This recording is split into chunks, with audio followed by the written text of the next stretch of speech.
अस्सलामुअलैकुम दोस्तों, मेरा नाम डॉक्टर अलियसगर है और आज की इस वीडियो में हम डिस्कस करने जा रहे हैं नम्स यूनिवर्सिटी की तरफ से जो नेशनल एमडीकेट का फाइनल पेपर जो है उसके लिए जो सैम्पल पेपर जो है वेबसाइट पर जो अपलोड किया गया है। आज की वीडियो में हम उन तमाम एमसीक्यूज़ को आज डिस्कस करने जाएंगे। तो इस लेक्चर को शुरू करने से पहले आपसे रिक्वेस्ट करेंगे कि अगर आपने अब तक हमारे इस चैनल को सब्सक्राइब नहीं किया जो कि सिंध बोर्ड टीचिंग के नाम से है, तो काइंडली आज ही आप हमारे इस चैनल को सब्सक्राइब करें और साथ ही साथ बेल आइकन को लाजमी क्लिक करें ताकि हमारी अपलोड करदा तमाम वीडियोज़ की नोटिफिकेशन भी आपको रिसीव हो सके। तो आइए हम स्टार्ट करते हैं। National university of medical sciences nums की तरफ से जो सैंपल नेशनल एमडीकेट का पेपर जो है वो अपलोड किया गया है, आज की वीडियो में हम उन तमाम एमसीक्यू को हम डिस्कस करने जाएंगे और साथ ही साथ उन तमाम एमसीक्यू के स्टैंडर्ड को भी हम आज की इस वीडियो में जज करेंगे। तो सबसे पहले क्वेश्चन पेपर आपके सामने कुछ इस तरीके से होगा कि आपने अपना नेम फिल करना है, नेम के साथ रोल नंबर और साथ ही साथ CNIC। अगर CNIC नहीं बना हुआ तो फॉर्म बी पर जो नंबर होता है वो यहाँ फिल करना होता है और अगर आप फॉरेन नेशनल हैं तो पासपोर्ट नंबर यहाँ क्या करना होगा, फिल करना होगा। अब इस पेपर के हवाले से कुछ इंपॉर्टेंट इंस्ट्रक्शन है, वो क्या है। Number of multiple choice questions जो है वो 200 है। Time allowed 2 hours and 30 minutes, 2.5 घंटों के अंदर ये 200 MCQ का पेपर जो है वो मुकम्मल करना है। Each MCQ shall carry 1 mark with no negative marking. हर MCQ का एक नंबर है और कोई नेगेटिव मार्किंग नहीं होगी। Each MCQ has 4 option, select the most appropriate 1 best option. यानी हर MCQ, यहाँ याद रखिएगा पिछले पास पेपर में जो NTS वगैरह जो है ना उसमें बहुत से MCQ थे, उसमें 5-5 ऑप्शन हुआ करते थे। वो 5 ऑप्शन इसलिए होते थे कि आपके पास जो है वो 2 घंटे होते थे और उन 2 घंटों में आपने सिर्फ 100 MCQ जो है वो सॉल्व करने होते थे। तो MCQ को क्या रखा जाता था, लेंदी रखा जाता था, 5-5 ऑप्शन वाले। लेकिन अब सिर्फ आधे घंटे का इजाफा किया गया। लेकिन 2 घंटे में आपने 100 MCQ करने थे, लेकिन अब सिर्फ जो वो 30 मिनट्स का इजाफा कर दिया और MCQ की तादाद क्या कर दी है, डबल कर दी है। अब टाइम का बड़ा इशू है वो होता है, तो इसमें यहाँ क्लियर कट बात है। Each MCQ has 4 option, her MCQ के जो है वो 4 ऑप्शन होंगे। Select the most appropriate 1 best time. ऐसे MCQ भी हो सकते हैं जिसके एक से ज्यादा आंसर जो होंगे वो सही होंगे और हमें क्या करना होगा, बेस्ट जो है वो सेलेक्ट करना होगा। Fill the correct bubble on the answer sheet corresponding to the question paper code. अब यहाँ जो होगा वो उसमें जो है आंसर शीट होगी, इसमें डिफरेंट बॉक्स बने होते हैं। मैंने रेस्पॉन्स शीट फिल करना वैसे भी बता दी है, तो उसमें राउंड राउंड बने होते हैं और जो सही ऑप्शन होगा उसमें आपने क्या करना होगा, फिलअप करना होता है। कैसे फिलअप करना होता है हम ऑलरेडी वीडियो में बता चुके हैं। Answer with more than 1 option will not be consider for marking. अगर आपने किसी MCQ के एक से ज्यादा मार्क कर दिए हैं तो वो मार्क नहीं कहलाएगा, आपको 0 नंबर मिलेंगे। Avoid cutting, over writing and erasing. आप अवॉइड करें, कट करने से रेस्पॉन्स शीट जो फाइनल होती है वो कंप्यूटराइज होती है, इस पर कटिंग करेंगे तो आपके लिए प्रॉब्लम हो जाएगी। ओवर राइट करने से परहेज करें, इरेजिंग मिटाने से और ये परहेज करें। Fill the answer sheet with blue and black ball point only. आपने आंसर शीट जो है वो ब्लू या ब्लैक बॉल पॉइंट से क्या करना होता है, उसको क्या करना होता है, फिलअप करना होता है। इसके अलावा आप किसी और चीज का इस्तेमाल नहीं कर सकते। आइए अब हम इंस्ट्रक्शन पढ़ने के बाद हम आते हैं कुछ MCQ को हम डिस्कस करते हैं। तो सबसे पहले हमारे पास जो है वो सैंपल के तौर पर जो है वो बायोलॉजी का पेपर हमारे सामने है। Chief material present in cell wall of plant, fungal and prokaryote cell are. Plant की सेल वॉल, फंगल की सेल वॉल या प्रोकैरियोट की सेल वॉल के अंदर सबसे ज्यादा कौन सी चीज पाई जाती है। Option A protein, option B lipid, option C polysaccharide and option D phospholipid. तो इस MCQ का हमारे पास जो करेक्ट आंसर जो है वो ऑप्शन सी है, पॉलीसेक्राइड। प्लांट की जो सेल वॉल है, गौर से सुनिएगा, प्लांट की जो सेल वॉल है उसमें क्या पाया जाता है, सेलुलोज पाया जाता है और सेलुलोज क्या है, पॉलीसेक्राइड्स। इसी तरीके से फंगल और प्रोकैरियोट की अगर हम बात करते हैं तो उनकी सेल वॉल के अंदर क्या पाया जाता है, उनकी सेल वॉल के अंदर होता है काइटिन। काइटिन भी क्या होता है, पॉलीसेक्राइड। तो इस MCQ का करेक्ट आंसर हमारे पास क्या है, सी पॉलीसेक्राइड। और सैंपल पेपर में इस MCQ की जो कैटेगरी उन्होंने बताई है कि ये मॉडरेट कैटेगरी का MCQ है। फिर इसी तरीके से which of the following cell does not have nucleus, इनमें से कौन सा सेल है जिसके पास न्यूक्लियस नहीं होता? Muscle cell, nerve cell, white blood cell और रेड ब्लड सेल। तो हम सबको मालूम है रेड ब्लड सेल के पास न्यूक्लियस नहीं होता और इसका करेक्ट आंसर हमारे पास जो है वो ऑप्शन डी है। और इस एमसीक्यू की जो कैटेगरी रखी गई है उसको इजी कैटेगरी में रखा गया। Most abundant organic compound in mammalian cell, mammalian cell के अंदर सबसे ज्यादा कौन सा कंपाउंड जो है वो पाया जाता है? Water, lipid, carbohydrate, D protein. तो अगर ये ऑर्गेनिक कंपाउंड ना होता, ऑर्गेनिक का वर्ड ना होता, सिंपल लिखा होता है ना most abundant compound in mammalian cell, तो आप कहते थे वाटर। लेकिन कह रहे हैं ऑर्गेनिक कंपाउंड, ऑर्गेनिक कंपाउंड तो वही है ना जिसमें कार्बन का होना जरूरी है और पानी जो है वो ऑर्गेनिक कंपाउंड तो नहीं है। तो लिहाजा ऑर्गेनिक अगर कह रहा है तो इसमें बेस्ट आंसर हमारे पास क्या है? Protein. Protein is the answer, right answer. तो इस एमसीक्यू का करेक्ट आंसर जो है वो ऑप्शन डी है और इस एमसीक्यू की कैटेगरी जो है उन्होंने मॉडरेट रखी है। इसी तरीके से अगला एमसीक्यू हमारे पास जो है, एक मिनट थोड़ा focus, cyst are not resistance to dash but spores are. Cyst जो है इनमें से किसी चीज, इनमें से कोई एक चीज है जिसके रेजिस्टेंस जो है वो नहीं होते जबकि स्पोर होते हैं।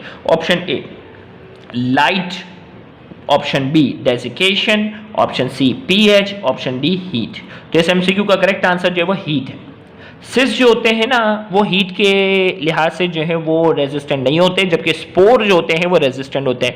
मिसाल के तौर पर पानी को हम बॉयल करते हैं ना, 100 डिग्री सेंटीग्रेड पर पानी जो है वो क्या होना शुरू हो जाता है? 100 डिग्री सेंटीग्रेड पर पानी जो है वो उबलना शुरू हो जाता है, बॉयल होना शुरू हो जाता है।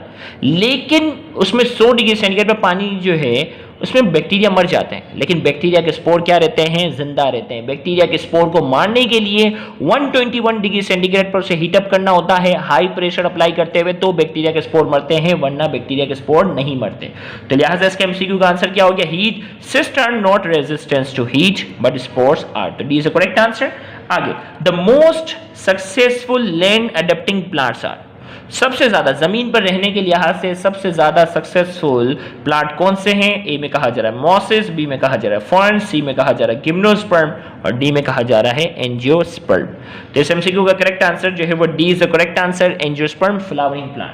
फ्लावरिंग प्लांट जो है वो जमीन पर रहने के लिहाज से जो है वो मोस्ट सक्सेसफुल हैं और फ्लावरिंग प्लांट को क्या कहा जाता है? Angiosperm. D is the correct answer और इस एमसीक्यू को जो है वो इजी कैटेगरी में रखा गया। अगला एमसीक्यू हमारे पास है intrinsic factor is secreted by. Intrinsic factor जो कि विटामिन को एब्जॉर्ब करने में मदद दे रहा है, ये इंट्रिंसिक फैक्टर कहां से सिक्रेट होता है? ऑप्शन ए में कहा जा रहा है पेंक्रियास, ऑप्शन बी में कहा जा रहा है लीवर, ऑप्शन सी में कहा जा रहा है स्टमक और ऑप्शन डी में कहा जा रहा है ड्यूडेनम। तो इंट्रिंसिक फैक्टर जो है वो कहां से रिलीज होता है? इंट्रिंसिक फैक्टर जो है वो स्टमक से रिलीज होता है। बाकी स्टमक के अंदर पाए जाने वाले डिफरेंट सेल होते हैं ना, फिर उससे पूछा जाता है कौन सा सेल जो है एचसीएल सिक्रीट करता है, कौन सा सेल जो है वो इंट्रिंसिक फैक्टर है। तो यहाँ बिल्कुल बच्चों वाला सिंपल जो वो ऑर्गन के नाम दे दिए गए हैं, तो इसका करेक्ट आंसर हमारे पास जो है वो क्या है? स्टमक। और इस एमसीक्यू को मॉडरेट कैटेगरी में रखा गया। अगला, in human gut chylomicrons are form by the combination of. Human gut के अंदर जो काइलोमाइक्रोन होते हैं वो किसकी कॉम्बिनेशन के जरिए क्या होते हैं? बनते हैं। ऑप्शन ए में कहा जा रहा है protein and carbohydrate, option B में कहा जा रहा है fat in protein, option C में कहा जा रहा है fat in carbohydrate, option D में कहा जा रहा है विटामिन्स एंड फैट। तो याद रखिएगा काइलोमाइक्रोन जो है वो लाइपोप्रोटीन की क्या है? एग्जांपल है। लाइपोप्रोटीन जो कि कॉन्जुगेटेड मॉलिक्यूल है ना, इसकी ये क्या है? एक टाइप है जिसमें क्या होता है? Low density lipoprotein, very low density lipoprotein, intermediate density lipoprotein, high density lipoprotein और हमारे पास जो एक कैटेगरी होती है वो काइलोमाइक्रोन की भी होती है।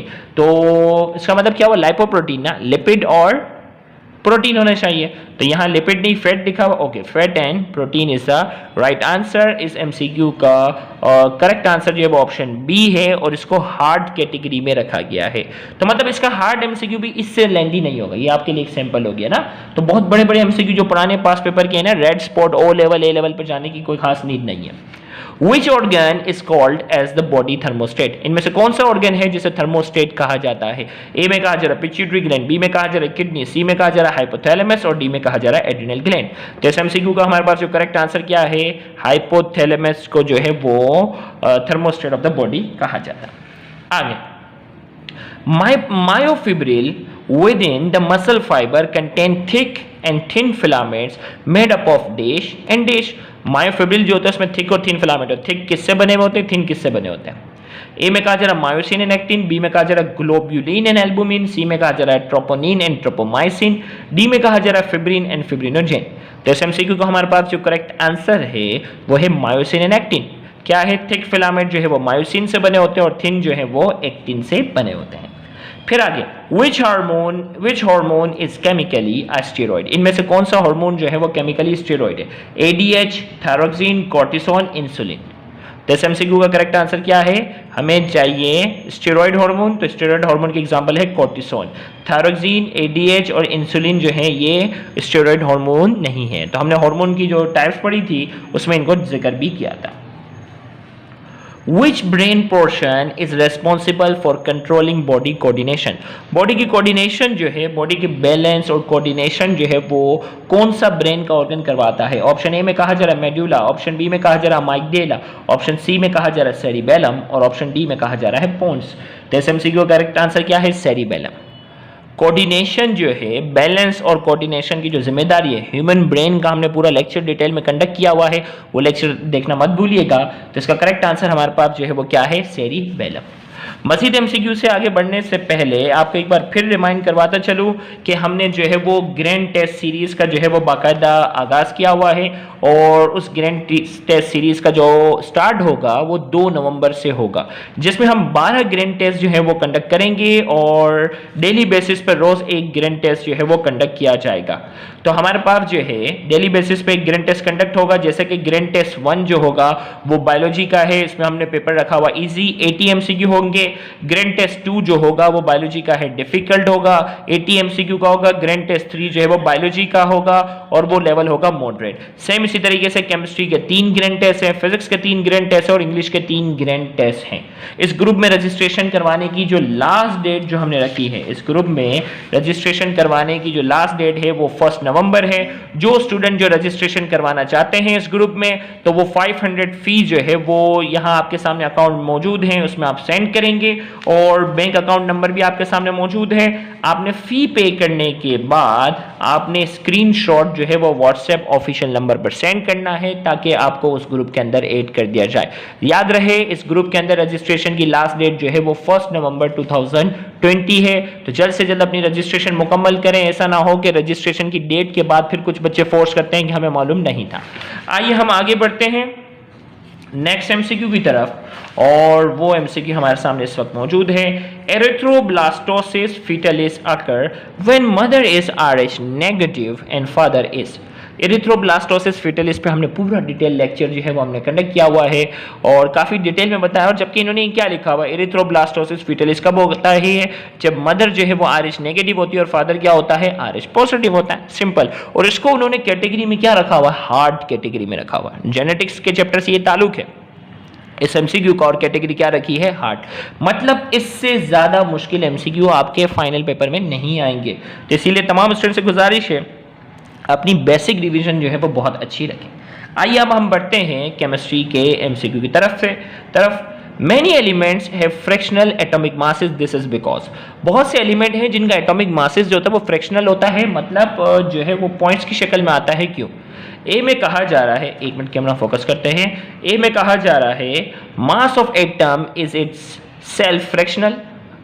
Atomic masses are average masses of isobar. Atomic masses are average masses of isotope. Atomic masses are average masses of isotope proportional to their abundance. तो यहाँ हमसे कहा जा रहा है, आंसर की भी यहाँ हमारे पास मेंशन है और वो ऑप्शन की है डी कि एटॉमिक मासेस जो होते हैं, गौर से सुनिएगा, एटॉमिक मासेस जो होते हैं वो एवरेज मासेस होते हैं आइसोटॉप्स के प्रोपोर्शनल टू द अबंडेंस। बड़ी मिकदार में जो है उसके प्रोपोर्शनलिटी बाकायदा निकाली जाती है। जैसे आपको मालूम है कि एटॉमिक मास में क्या किया जाता है? कंपैरिजन होता है कि 1/12 ऑफ कार्बन एटम से क्या किया जाता है? कंपैरिजन किया जाता है और उसमें इसकी जो आइसोटॉप्स में जो सबसे बड़ी मिकदार होती है उसका भी प्रोपोर्शनल लिया जाता है, जिस वजह से इसका आंसर हमेशा जो है वो पॉइंट्स में आता है। तो इस एमसीक्यू को मॉडरेट कैटेगरी में रखा गया। फिर आगे कहा जा रहा है identify the correct option with same empirical formula for both compound. इनमें से कोई भी दो ऐसे कंपाउंड हैं जिनका एम्पेरिकल फॉर्मूला जो है वो सेम होगा। इसमें कह रहा है H2O और H2O2, C6H12, C6H6, H2 H2O3 H2 SO4 C6 H12 O6 CH3 COOH। अब इनमें से हमें बताना है कि किनका एम्पिरिकल फॉर्मूला सेम है। अब देखो यहाँ कार्बन जो है 6 है, ऑक्सीजन भी 6 है, दोनों बराबर हैं और हाइड्रोजन डबल है, तो इसका एम्पिरिकल फॉर्मूला क्या बनेगा? CH2O, CH2O यही बनेगा। इसमें देखो कार्बन 2 है, ऑक्सीजन भी 2 है, कार्बन जितने हैं ऑक्सीजन भी वही है, और हाइड्रोजन क्या है? 4 है, मतलब इन कार्बन जितने हैं ऑक्सीजन जितने हैं, हाइड्रोजन उसके मुकाबले में क्या है? डबल है, तो इसका एम्पिरिकल फॉर्मूला भी क्या बनेगा? CH2O। इसका भी क्या बनेगा? CH2O, इसका भी CH2O, तो इन दोनों का एम्पिरिकल फॉर्मूला सेम है। D is the right answer. अगला एमसीक्यू है 1 mole of any substance contain dash particle. किसी भी सब्सटेंस का जो 1 मोल होता है उसमें कितने पार्टिकल होते हैं? तो ये सबको ज़बानी याद होगा, एवोगैड्रोस नंबर के बराबर 6.02 एक्सपोनेंट 23। नेक्स्ट सवाल हमारे पास है which of the following orbital will be filled first than 4p। 4p के मुकाबले में इनमें से कौन सा ऑर्बिटल है जो इससे पहले, बिल्कुल बिल्कुल स्टार्टिंग की बात नहीं हो रही, जैसे 1s है तो आपको मालूम है सबसे पहले है, लेकिन 4p के, तो इसमें यहाँ आपके पास जो रूल लगता है वो कौन सा है? यहाँ जो रूल अप्लाई हो रहा है वो है n+l रूल। n+l रूल के मुताबिक अगर मैं बात करूँ 4p, इसमें जो आगे नंबर होता है वो n+l की बात है ना भाई, ये 4 है प्लस p के लिए, देखो s के लिए 0 होता है, p के लिए 1, इसका n+l की वैल्यू कितनी आ रही है? 5। जबकि हमारे पास 2p है, 3d है, 2p में क्या होगा? 2 + 1 कितना हो गया? 3। 3d में क्या होगा हमारे पास? 3, ओके 3 + 2, d है ना, d के लिए क्या होता है? 2, l की वैल्यू 2 होती है 5, और इसी तरीके से 1s तो आपको मालूम है कि 1 + 0 होगा 1। अब ये दोनों 5 5 है। अब बिल्कुल 4p से बिल्कुल पहले कौन आ जाएगा? 3d आ जाएगा। 3d क्यों आएगा? क्योंकि n+l रूल कहता है, n+l रूल ये कहता है कि ऑर्बिटल को आप पहले फिल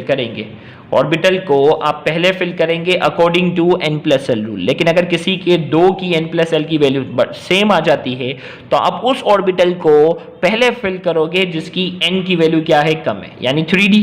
n की वैल्यू जिसकी कम है उसको पहले फिल करना है, तो लिहाजा इस एमसीक्यू का हमारे पास जो करेक्ट आंसर है वो क्या है? Which of the following orbital will be filled first then 4p। तो इसका करेक्ट आंसर क्या आ जाएगा? 3d is the correct answer. 3d क्या है इसका करेक्ट आंसर है। नेक्स्ट एमसीक्यू हमारे पास when number of mole of reactant and product are equal in reversible reaction which parameter would not affect equilibrium। हमें कहा जा रहा है number of mole of reactant और प्रोडक्ट जब बराबर होते हैं तो इनमें से कौन सा पैरामीटर अफेक्ट नहीं करेगा? ली-शेडेड प्रिंसिपल से इसका ताल्लुक है, तो हमें मालूम है pressure. There is no effect of pressure on the same volume reaction. देखो ना, नंबर ऑफ मोल रिएक्टेंट और प्रोडक्ट के सेम है, इसका मतलब ये रिएक्शन कौन सा है? सेम वॉल्यूम रिएक्शन है, और सेम वॉल्यूम रिएक्शन पे प्रेशर का कोई इफेक्ट नहीं पड़ता। तो इसका करेक्ट आंसर जो हमारे पास जो है बी है, और इस एमसीक्यू को मॉडरेट कैटेगरी में रखा गया। आगे कहा जा रहा है ice float on the surface of water due. बर्फ जो है ना, आइस हमेशा पानी की सरफेस पे फ्लोट करती है, क्यों? Larger bond length, cubic structure of ice, weak intermolecular forces, empty spaces in the ice. तो इसका करेक्ट आंसर हमारे पास क्या है? D, empty spaces in the ice. पानी के मॉलिक्यूल के दरमियान बीच में कुछ एम्प्टी स्पेस रहते हैं, जिसकी वजह से आइस की डेंसिटी जो होती है वो थोड़ी सी कम होती है पानी के मुकाबले में, लिहाजा आइस हमेशा पानी के ऊपर फ्लोट करता है। फिर आगे एसिडिक बफर की कंपोजिशन की बात हो रही है। एसिडिक बफर कंसिस्ट ऑफ, ए में कहा जा रहा है strong acid and salt of its with a weak base, weak acid and salt of its with a strong base, strong acid and salt of it with a strong base, weak acid and salt of it with a weak base। तो acidic buffer की बात हो रही है भाई, strong acid तो होता नहीं है बफर में, दोनों स्ट्रॉन्ग वाले ऑप्शन हटा दो। अब वीक एसिड की बात हो रही है, वीक एसिड और इसका सॉल्ट होगा विद स्ट्रॉन्ग बेस, ये इसकी कंपोजिशन है, लाइन है पूरी हमारे।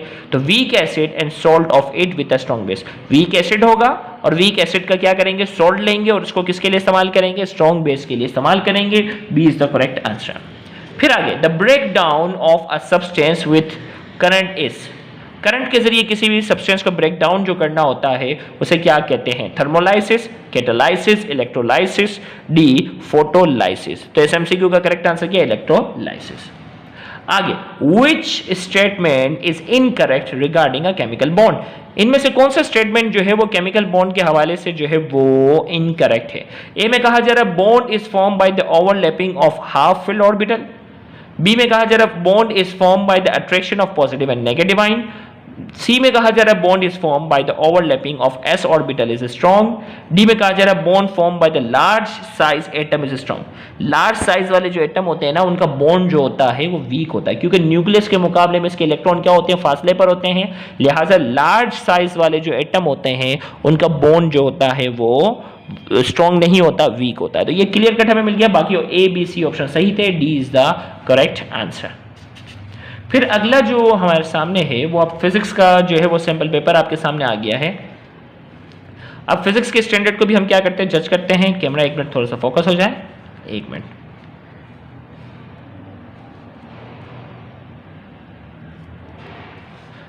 Okay, the product of force and time is equal to, हमें कहा जा रहा है the product of force and time is equal to, force और टाइम का जो प्रोडक्ट होता है वो किसके बराबर होता है। ए में कहा जा रहा है एंगुलर मोमेंटम, बी में कहा जा रहा है फोर्स, सी में कहा जा रहा है चेंज इन मोमेंटम, डी में कहा जा रहा है वेलोसिटी। तो आपको मालूम है product of force and time जो होता है वो बराबर होता है किसके, चेंज इन मोमेंटम के। किसके बराबर होता है, चेंज इन, क्योंकि rate of change of momentum जो होता है वो किसके बराबर है, फोर्स के। भाई rate of change of momentum जो होता है वो किसके बराबर है, एफ बराबर है डेल्टा पी अपॉन टी। अब टी जो है वो वहां चला गया, तो product of force and time किसके बराबर होगा, चेंज इन मोमेंटम के। तो इसका करेक्ट आंसर सी।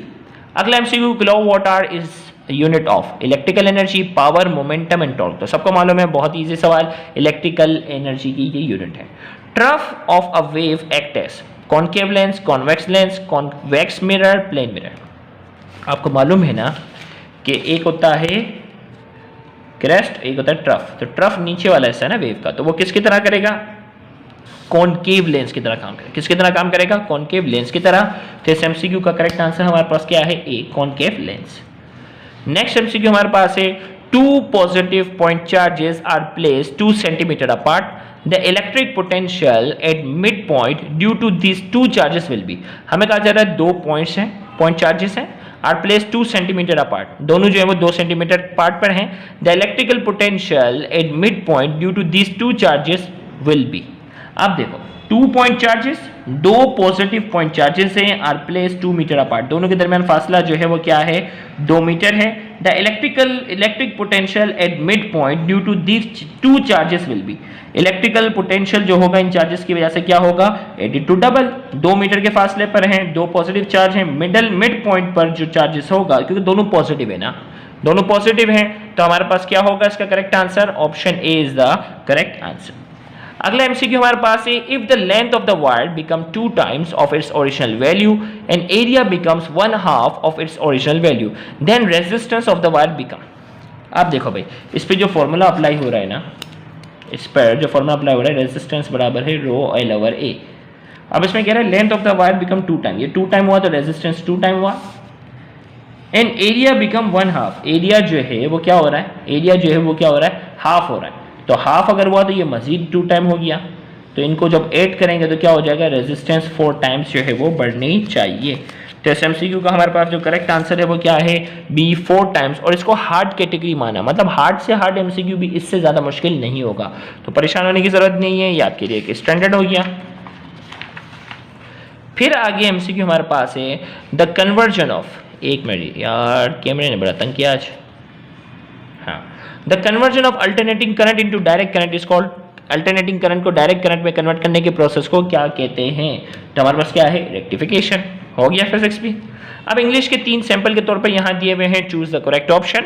हमें करेक्ट ऑप्शन जो है वो तलाश करना है, इसमें हमें सुटेबल वर्ब तलाश करना है। The 3 musketeer was written by Dumas, the 3 musketeers were written by Dumas, the 3 musketeer has written by Dumas, the 3 musketeers have written by Dumas. तो अब यहाँ हमें सुटेबल वर्ब की बात करनी है कि इनमें से कौन सा जो है, तो इसका करेक्ट आंसर हमारे पास जो है, the 3 musketeers was written by Dumas. तो हमें सुटेबल यहाँ was is the most suitable word. तो इस तरीके से वर्ड वाले हैं, इसमें ग्रामर के रूल आपने रिवाइज करने होंगे। What is the antonym of mumble, mumble यानी खामोशी से जो है वो बोलना, तो इसका एंटोनिम मतलब अपोजिट क्या होगा, लाउड, जोर से बोलना। फिर इसके बाद है सेलेक्ट द राइट सेंटेंस, इसमें हमारे पास जो है वो राइट सेंटेंस हमें सेलेक्ट करना है। He open the square red wood, इसमें देखो सेंटेंस स्ट्रक्चर की बात है। He open the square red wooden box, he open the red square wooden box, he open the wooden red square box, he he open the red wooden square box. तो इसमें हमें तरतीब बतानी है कि वर्ब, ऑब्जेक्टिव, एडजेक्टिव, ये सारी तरतीब हमें बतानी है। तो मोस्ट सुटेबल यहाँ हमारे पास क्या है, he open the red square wooden box. उसने रेड स्क्वायर वुडन बॉक्स को क्या किया, ओपन किया। तो इसका करेक्ट आंसर हमारे पास क्या है, option B is the correct answer. तो इसके साथ ही हमने आज की इस वीडियो में जो है वो सिंपल क्वेश्चंस जो पाकिस्तान मेडिकल कमीशन की वेबसाइट पर जो अपलोड किए गए थे वो सारे एमसीक्यू को हमने आज की इस वीडियो में जो है वो डिस्कस किया है। उम्मीद करते हैं कि आज की इस वीडियो से आपको बहुत ज़्यादा फायदा हुआ होगा। मजीद प्रैक्टिस के लिए आप ग्रैंड टेस्ट सीरीज में क्या करवा सकते हैं, रजिस्ट्रेशन करवा सकते हैं। इस तरह की कई एमसीक्यू की जो है वो आप टेस्ट में क्या कर हो सकेंगे, अपीयर हो सकेंगे। Thank you very much. अल्लाह हाफिज़।